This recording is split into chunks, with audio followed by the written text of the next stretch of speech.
Rain poured heavily across Lagos. Traffic lights reflected against flooded streets while impatient drivers blasted their horns. Under a damaged bridge near Victoria Island, Daniel Okoro sat beside a small fire made from broken cartons and scraps. His hoodie was soaked. His shoes were nearly torn apart, yet his eyes remained sharp. Around him, other homeless people struggled to sleep. Daniel quietly handed half of his bread to a young boy shivering beside him. "Eat," Daniel said softly. The boy smiled weakly. Daniel leaned against the cold concrete pillar. Above him, expensive cars sped past. A world he once belonged to, a world that no longer remembered him. Years earlier, Daniel had been a brilliant engineering student. His father worked as a mechanic. His mother sold fabrics. They were poor but happy. Then one night changed everything. A drunk politician's convoy crashed into their small car. Daniel survived. His parents did not. The case disappeared. Money buried justice. Debt swallowed their home. Daniel dropped out of university. Life slowly pushed him onto the streets, but despite everything, he never became bitter. Across the city, Vanessa Cole stepped out of a black luxury SUV. Cameras flashed instantly. Reporters shouted questions. "Miss Cole, are the merger rumors true? Who are you dating?" Vanessa ignored them all. Her heels clicked confidently against polished marble floors as she entered Cole Global Holdings.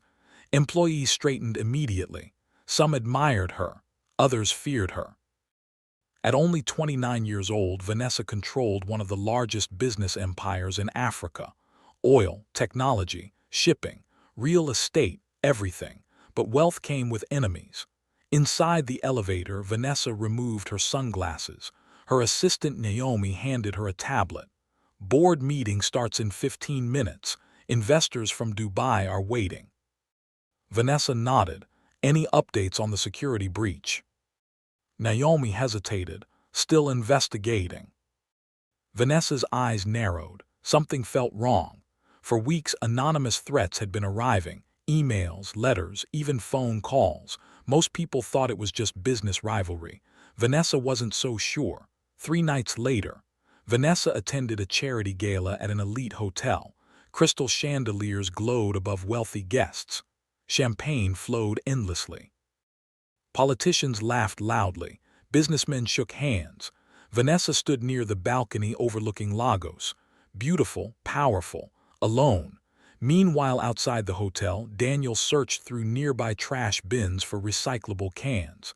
Suddenly, a black motorcycle stopped near the service entrance. 2 armed men stepped off. Daniel immediately sensed danger. Their movements were wrong, cold, focused. One man pulled out a suppressed pistol. Daniel's eyes widened. He looked toward the hotel windows, toward Vanessa. Without thinking, Daniel ran. Inside the gala, Vanessa raised her wine glass. Then chaos exploded. Bang! The ballroom glass shattered. Guests screamed. Daniel tackled Vanessa to the floor seconds before another bullet tore through the wall behind her. Security guards rushed everywhere. People panicked. Daniel grabbed Vanessa's hand. "Move."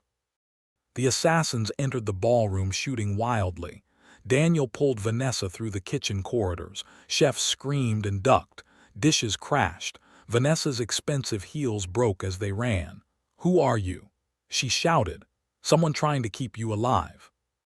They burst into the rainy alley behind the hotel. A bullet struck the wall beside Daniel's head. He grabbed a metal pipe from the ground. The first assassin charged. Daniel swung hard. Crack! The man collapsed. The second assassin raised his gun. Vanessa froze. Daniel shoved her behind a dumpster as the gun fired. Pain exploded through Daniel's shoulder, but he still lunged forward. The gun skidded across wet pavement. Sirens approached. The assassin fled. Daniel collapsed onto the ground. Vanessa stared at him in shock. The homeless man who saved her life was bleeding heavily. Daniel woke up in a private hospital room. Soft sheets, clean air, silence. For a moment he thought he was dreaming. Then Vanessa entered. She wore simple clothes without makeup. For the first time in years, she looked human instead of untouchable. "You're awake," she said quietly. Daniel tried to sit up. Pain stopped him. "Relax," Vanessa said. Daniel looked around suspiciously. How much does this room cost per night? Vanessa almost laughed. More than you probably want to know. Daniel shook his head. Then I definitely can't afford to die here. That made her laugh, a real laugh, the first one she'd had in months. Over the following days, Vanessa kept visiting. At first, Daniel found it uncomfortable. Rich people only notice people like him when cameras were around, but Vanessa seemed different. She listened. She asked questions. She genuinely cared. Daniel slowly opened up. He told her about engineering school, about losing his parents, about the streets. Vanessa listened silently. One evening she admitted something surprising. I envy you sometimes. Daniel stared at her. You own half the city. Vanessa looked out the hospital window. Exactly, and none of it feels real anymore. For the first time, both of them felt understood. Inside a luxury office, Marcus Vaughn watched news coverage of the failed assassination. His jaw tightened. Who is the homeless man? He demanded. A security operative handed him a file. Daniel Okoro, no family. No address. Marcus narrowed his eyes. Find out everything. He couldn't allow Daniel to become a problem, because if Vanessa survived long enough, she would eventually discover the truth. That Marcus had been secretly draining billions from the company, and the assassination was meant to silence her forever. After Daniel recovered, Vanessa shocked everyone. She invited him to stay temporarily at her estate. The staff whispered constantly. Some mocked him. Others feared him. Daniel felt completely out of place. The mansion alone looked bigger than his entire childhood neighborhood. One servant accidentally called him the beggar. Daniel pretended not to care, but Vanessa noticed. Later that night she found him sitting alone outside near the pool. You can leave if you want, she said gently. Daniel shook his head. No, I'm just not used to belonging anywhere. Vanessa sat beside him. Maybe both of us are still trying to figure that out. Weeks passed. Their bond deepened. Daniel repaired old machines around the estate. He helped drivers fix engines. He made workers laugh. For the first time in years, the mansion felt warm. Vanessa slowly lowered her emotional walls. She began eating breakfast with him, taking walks with him, talking late into the night. One rainy evening, the power went out. The mansion fell dark. Vanessa panicked briefly. Daniel calmly fixed the generator within minutes. Lights returned. The staff applauded. Vanessa looked at him differently after that, not as a homeless man, but as a man. Inspector Adebio continued investigating the assassination. Evidence slowly pointed toward someone inside Cole Global Holdings. Financial irregularities, secret accounts, bribed officials, all roads led toward Marcus, but proving it would be dangerous. Marcus had connections everywhere, politicians, police, even criminals. Late one night, Daniel walked to a nearby store. A black van suddenly stopped beside him. Masked men jumped out. Daniel fought hard. Years on the streets had taught him survival, but there were too many. He was beaten badly. Before losing consciousness, he heard one sentence. Stay away from Vanessa Cole. At the hospital, Vanessa sat beside Daniel's bed. Tears filled her eyes. Guilt crushed her. This is happening because of me, she whispered. Daniel opened his swollen eyes slightly. No, he said weakly. It's happening because evil people are afraid of the truth. Vanessa finally broke down crying.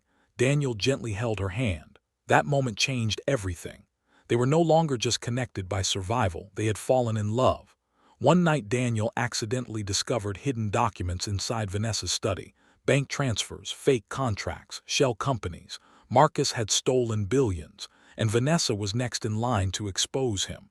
Daniel immediately warned her. Vanessa felt sick. The man she trusted like family wanted her dead. Marcus realized the truth was unraveling. He decided to finish everything personally.